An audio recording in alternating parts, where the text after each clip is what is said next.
This is the Lone Crater YouTube. We hope this video helps. In this video, I will explain how to jumpstart a BMW M4. First, open the hood of your M4 and locate the positive jumpstart terminal. It's typically covered by a red plastic cap.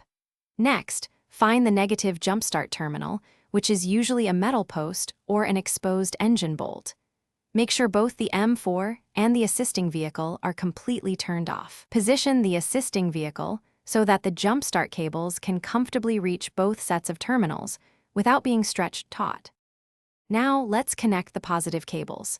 Take one red positive clamp and securely attach it to the positive jumpstart terminal on your BMW M4. Make sure it has a firm grip. Then, take the other red positive clamp and connect it to the positive terminal on the assisting vehicle's battery. Again, ensure a solid connection. It's crucial that these red clamps do not touch any other metal components on either vehicle to prevent short circuits. Next, we'll connect the negative cables. Take one black negative clamp and attach it firmly to the negative terminal of the assisting vehicle's battery. For your BMW M4, connect the other black negative clamp to the designated negative jumpstart terminal or a substantial, unpainted metal part of the engine block or chassis.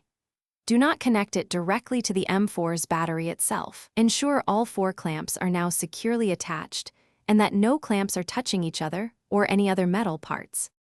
With all cables connected, start the assisting vehicle and let it run for about 5 to 10 minutes.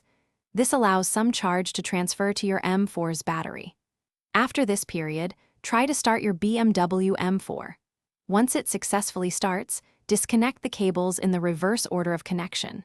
First the negative from the M4, then the negative from the assisting vehicle, followed by the positive from the assisting vehicle, and finally, the positive from the M4.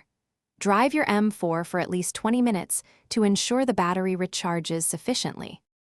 Thanks for watching. Consider subscribing if we helped you.